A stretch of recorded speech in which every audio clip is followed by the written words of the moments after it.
top 10 major global companies by market capitalization now are all tech companies. It's a major trend. Everybody talks about how all companies should become or should think to become tech companies. And Vodafone, as you described in your presentation, is going towards that way, is gearing towards becoming a tech company. How do you achieve such a shift at the company culture level? Is it something that you're discovering along the way, or you already have it all figured out? Interesting question. First of all, the market capitalization of the big tech is shrinking rapidly as we speak. However, I do believe that technology-based companies will continue to be up there, if you like, with the top players. How can you do it? It's not easy. It's not easy.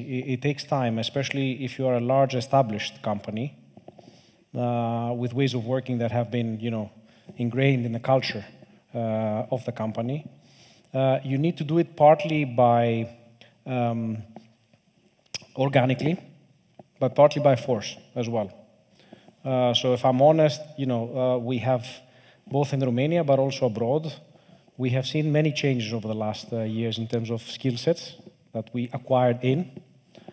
We use a term called acqui-hire, for example. So we've acquired businesses with know-how for the people.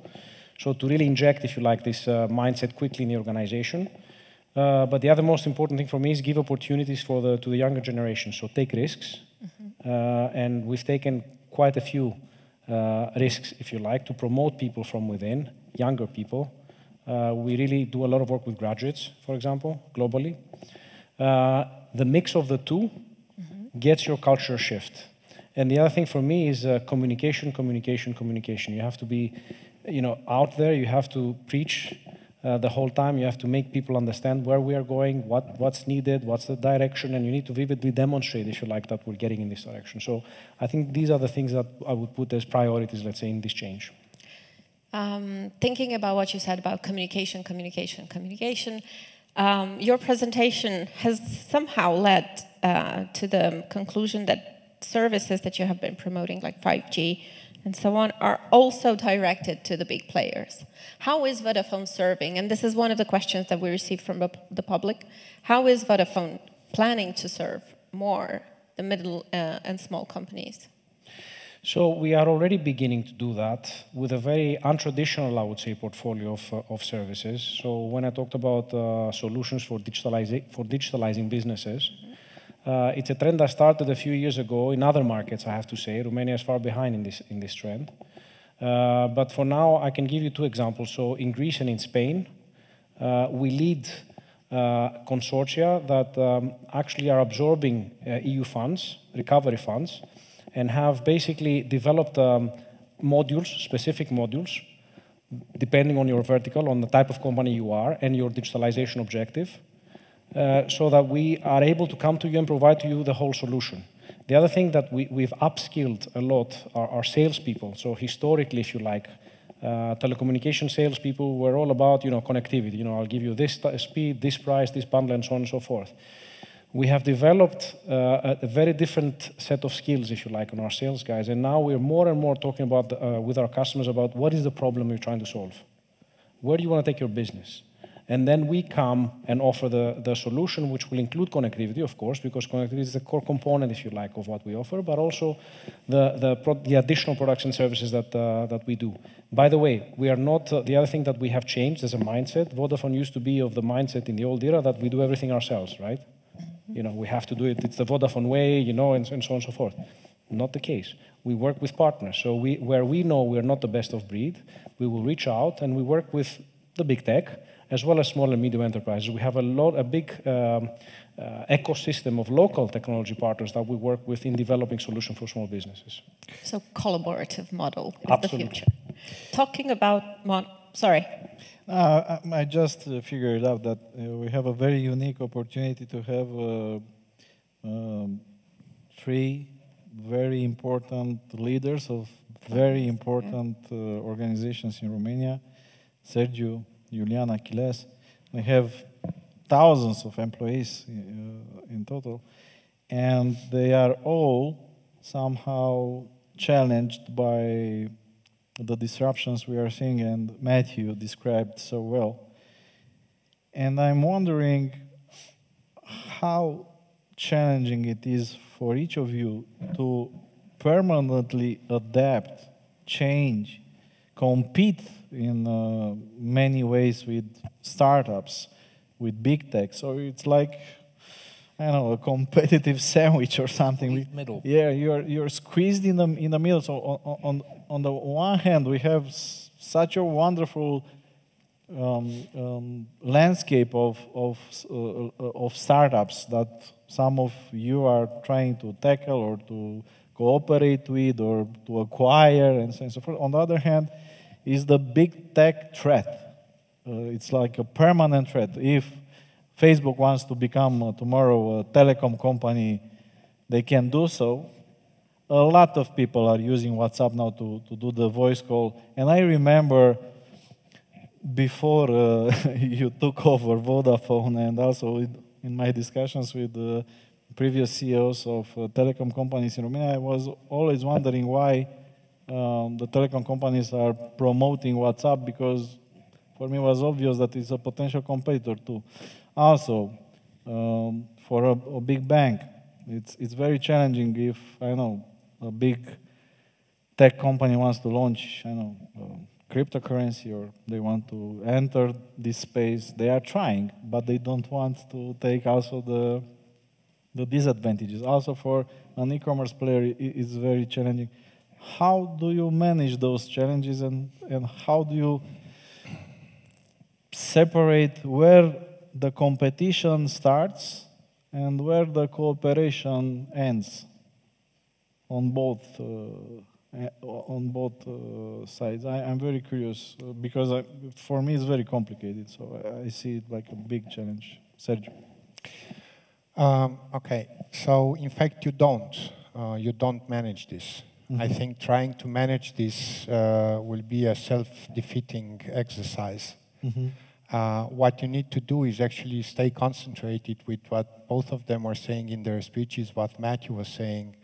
What problem are you trying to solve, for whom, right? And how critical it is that problem also is embedded in your business model, right? So in other words, actually you fight this, if you like, natural attrition of the incumbents, right? Mm-hmm. Because this is what's happening. It's anthropologic, right? You are fighting it by opening yourself up. And actually, that's the biggest exercise we need to do in incumbent organizations, to actually learn to open ourselves up, learn to listen, right? Learn to demonstrate that we listen. And in fact, creating, if you like, a strategic line, again, I go back to what Matthew was saying, out of creating a partnership ecosystem, which was mentioned actually by both Julian and Achilleas in their speeches. It's, in my humble opinion, is the only way. I think incumbent organizations were too rigid for the last 500 years. Mm-hmm. In the last 500 years, basically all rigid incumbents died. Mm-hmm. And it's, seriously, right? And I'm talking economic, flexible, leaders of the pack at certain times in history. And one of the reasons for they did die was that they were not able, on one hand, to open themselves, and second, they are not having at least the aspiration, if not the courage, to disrupt themselves. Okay. That's basically how we are trying to. Disrupting yourself is like it's absolutely critical. Okay. And then obviously luck plays a huge role in this, right? So which taught at least myself another lesson. It's one thing to adapt yourself and try to be great functionally, but in fact that still means that you are trying to solve your own old problems. You are not trying to solve problems for someone else today. Mm-hmm. So at least allocate a part of the portfolio. Portfolio means time, yeah. Right? Time of your colleagues, your best colleagues, or all of your colleagues to actually learn, innovate, pose problems, and try to solve problems. So it's really a people matter. It's not a technology matter. Okay. Julian? What I will add is the idea of stakeholder engagement. Because in a business, you engage with different type of stakeholders. You start with usually with customers, which can be different type of customers. Can be, I don't know, retail, commercial customers, and so on. We have now genius, non-genius. So you can segment the customers on different ways. After that, you have employees, you have partners, which can be, again, segmented. You have the state, you have the communities, you have now the environment, and so on. And you need an engagement with each one of them. And this is continuously changing. So you have to adapt by learning what is happening in the market, how the situation is changing in the market, and what is relevant for each type of stakeholder. And on top of that, I think our role as leaders of the organizations is to divide the value produced by the organization between different stakeholders, which during crisis is extremely difficult. Because if you look back when the company was invented 200 years ago, the idea was very simple. The company is invented to produce shareholder value, and that's it. But I think our job is to keep engaged over the long time, not only the shareholder, but also the other stakeholders. And this is the key problem, because if you look at how many companies signed pledges, ESG and so on, until last year, a lot. How many dropped the pledges this year? A lot. Because, shareholders, they have at the end the final saying. And when they are coming, hey, we want our return, no matter what, kick out employees, kick out consumers, cut benefits and so on, squeeze suppliers, and that's it. But at the end, if you want to be sustainable over the long run, you have to balance very well all the stakeholders and keep them engaged. Okay, Achilles, if you want to I think add something. you need to have very clear objective in your mind. What's your end game? Where do you want to land, basically? And that clarity is needed. Why? Because especially in complex organizations, you tend to diverge very easily and very quickly from that end game.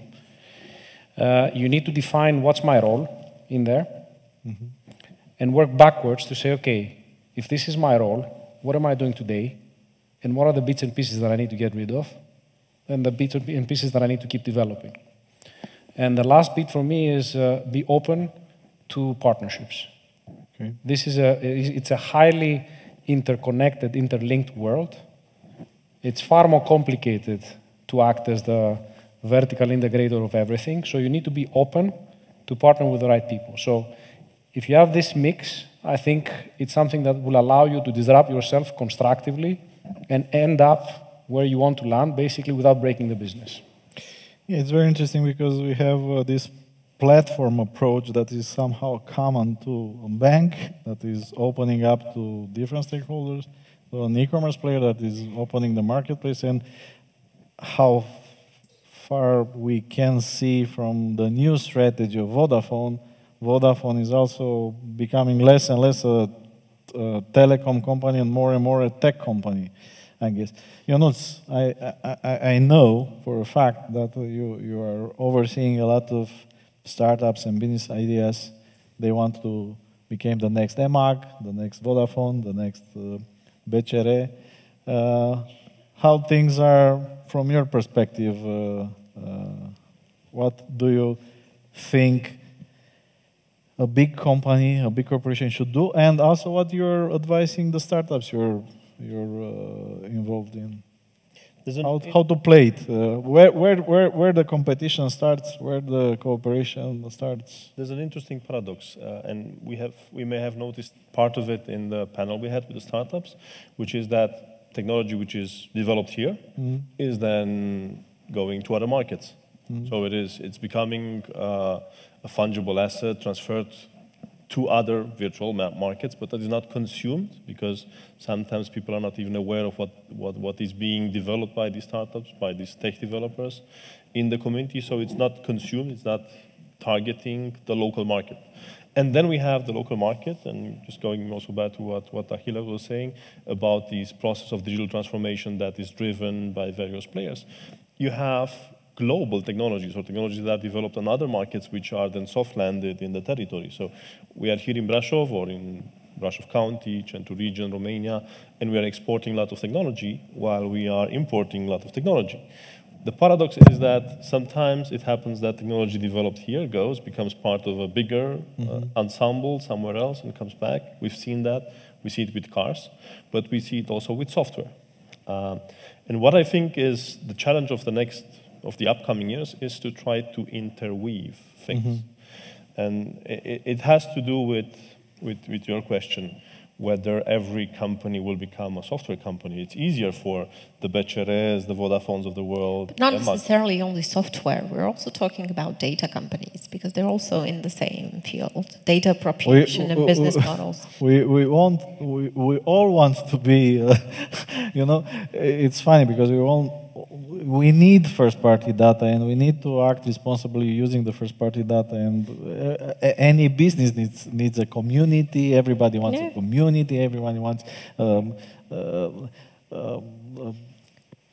client base that is more involved than only being a client and so on. So it's pretty complex. Well, an important step for this is to go towards data-driven decision models. And in order to implement that in a company, it is difficult in a big company because you need to first generate the data sources, then to try to benchmark, understand how to take decisions. But then when you go outside of the big companies into the SMEs, into the public sector, you notice that you don't have no data. It's a you're far away from doing that. So I think that what the challenge for us in the upcoming years is, in order to catch up with other cities, with other regions, and hopefully to overtake them, is to accelerate this kind of a process of implementing data-driven decision models in our businesses. And I think we have a good potential here in Brașov to do that in fields like tourism, because in tourism you can get a lot of data. You can get it from Vodafone or from other telecom players, from the signals of the phones, and you can take decisions because you can see where these people are coming from, where the origin of people going into a shop are. You can measure that in other ways. You can do that then in fields like smart city, which is a very used and abused word these days. But obviously, if you want to do smart city, it's not just about smart lighting system or photovoltaic panels, but it's about data-driven decision models. And I think that is something that is quintessential for the evolution of industries in our region here, and it's something that we can easily set up by facilitating the kind of cooperation that, again, Achilles mentioned is happening in Greece. And I think it's a good opportunity to also mention that in a similar way we have now in our region the opportunity of making use of the model of the digital innovation hubs, which is a tool of the European Commission to accelerate the digital transformation of each region in Europe. And we are just now starting the process of supporting digital transformation of SMEs and public authorities in Centru region through a similar project here with a budget of almost 5 million euros. And we have universities involved in this, we have the city involved in this. So things will happen, and I really hope that people are open to become part of the change that's coming our way. We can sit here for hours, but the time is up already. I have one serious question, because both Ionuț and one question, and then we are. There's a funny question also for Sergio, but I will leave it. We are just trying to play a little game in the end because it's already late. So please do your. Okay, so one serious question, one funny one. Okay, so the serious questions comes for all of you, because both you and Julian threw kind of a ball at me with data-driven models and responsibility.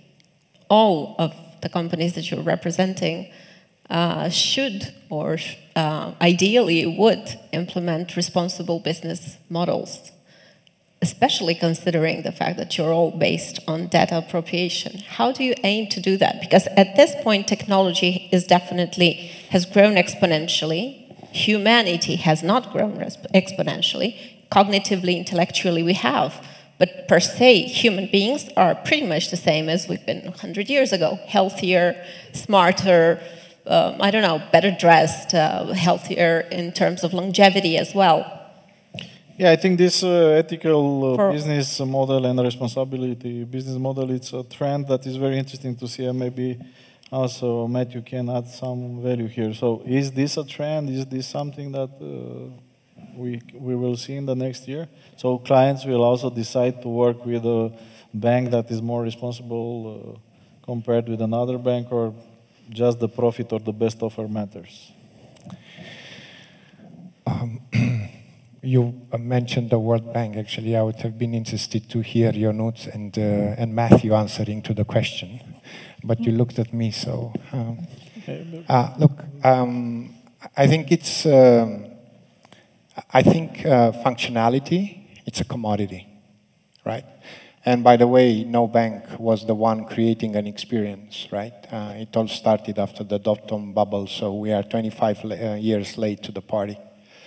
So what we can do is to offer seamless functionality, but we really need to take care that we follow the purpose. Some of us appeared, and that means taking care of the financial life and the financial health of the people, companies, and communities we are getting in contact with. That per se, it's about decision making. It's about education and decision making. I want the people who are coming in contact with us to have a better life and be better off.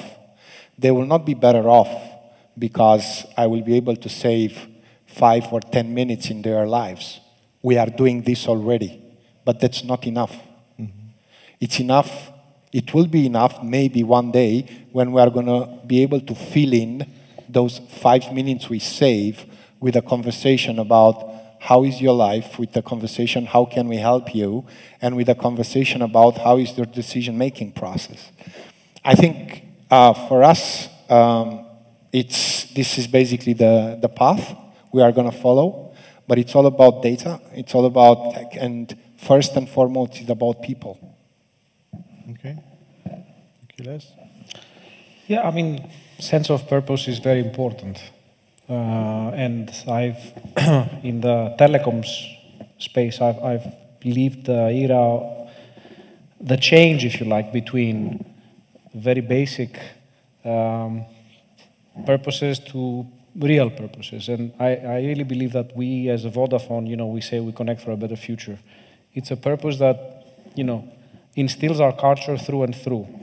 And we take conscious decisions that are economically adverse as a consequence of our purpose. And we are super vigilant and super careful with, for example, how we use the data of our customers. Far above and beyond sometimes even the EU regulation, So we're very mindful of the impact we have in the societies that we operate in. And that drives a lot of our decision-making and a lot of hard, difficult decision-making.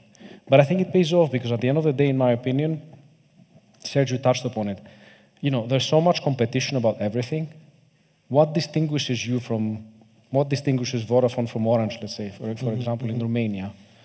Yes, okay, the quality of your service, the experience you have in the shops, but at the end of the day, if a brand stands for something and vividly demonstrates that in the local society, I think for me, increasingly, in the eyes of the consumers, will become a criteria for selecting the brand. So, that's why we are very serious about it. It's part of our culture. It guides what we do, and it guides who we recruit and how we cultivate people.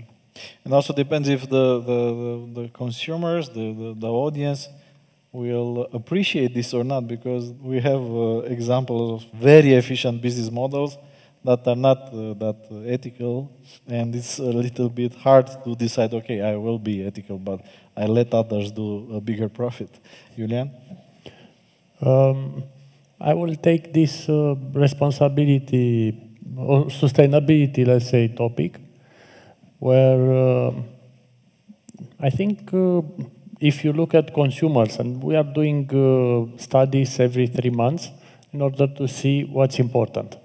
And we are asking them, I don't know, delivery, selection, price, sustainability, rational and emotional attributes.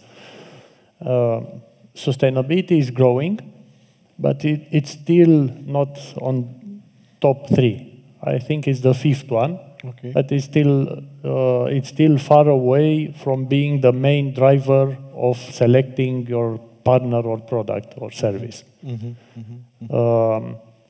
This is one topic, but it's relevant because I had some discussions here with some entrepreneurs, and they told me, look, I'm building this business and it's sustainable, and this is what I'm selling to consumers.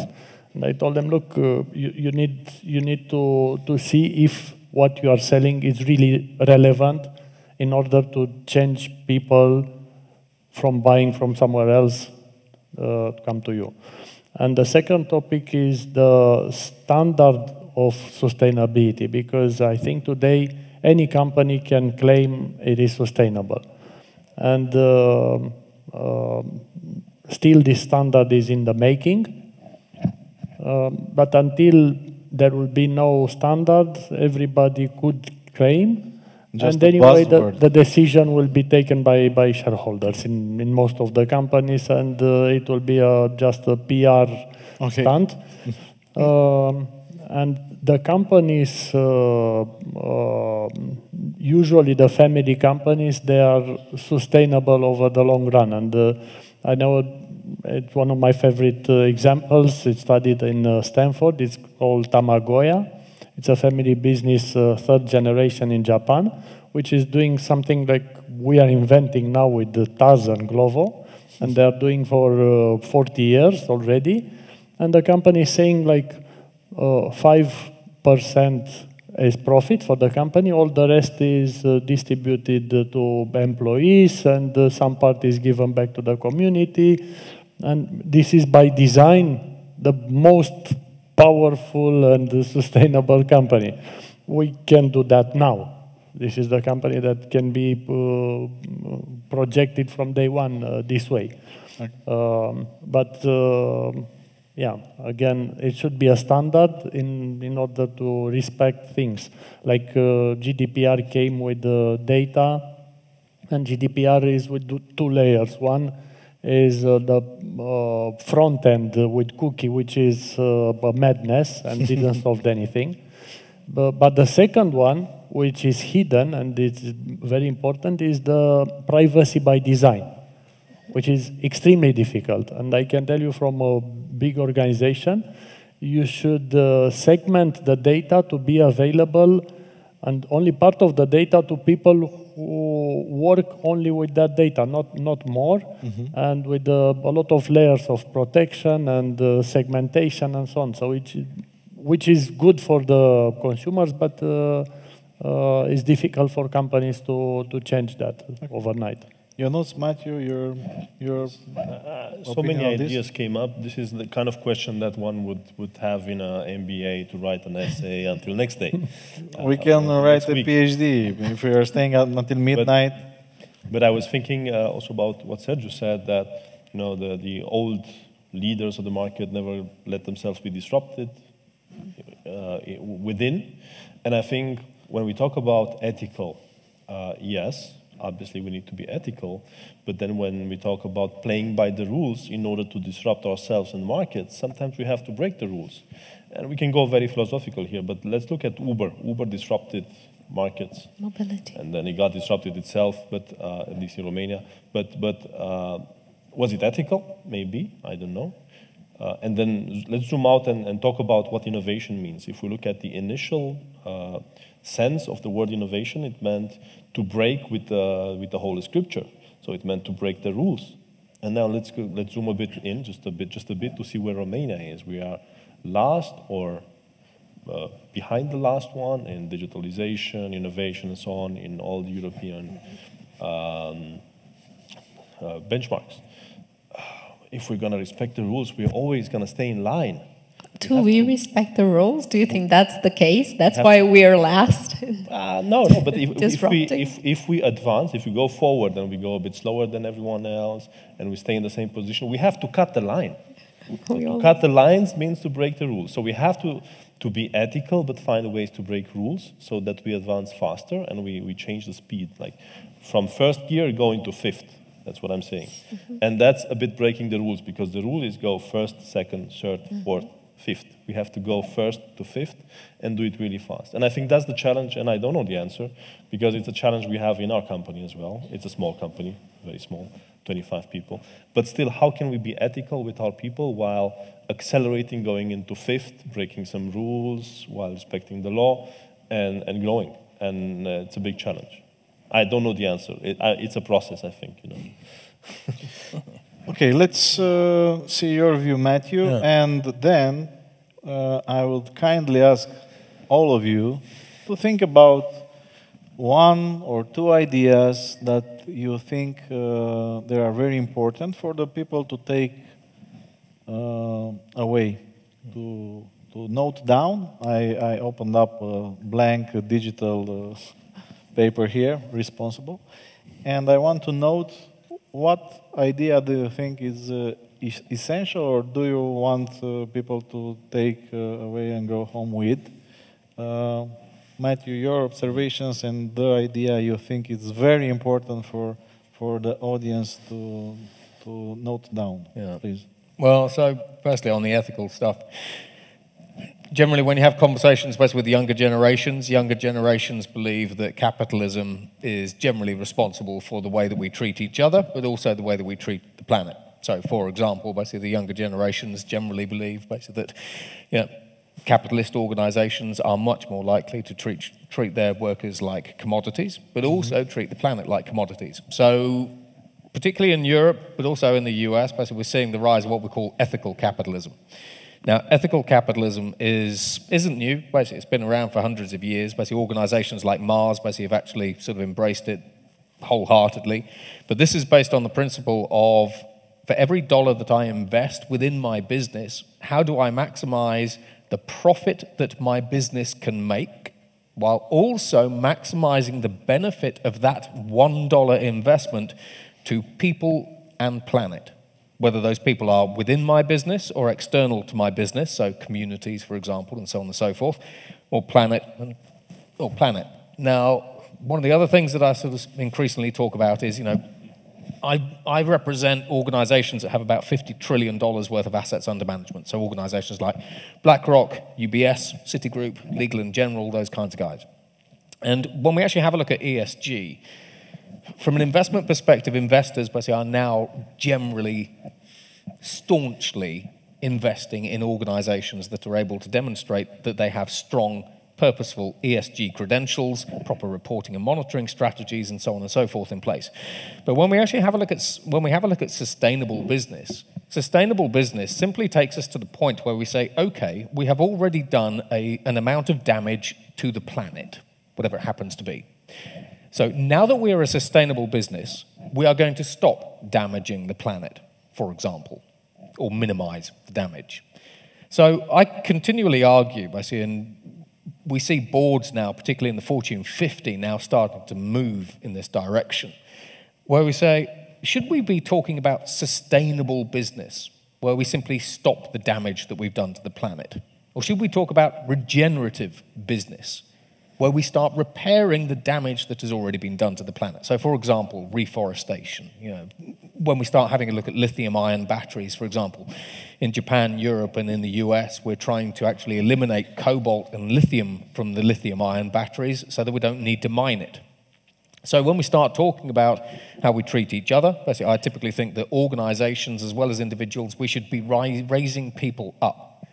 So the companies that you work with should be your champions and sponsors that are there to help you succeed in whatever it is that you actually want to do.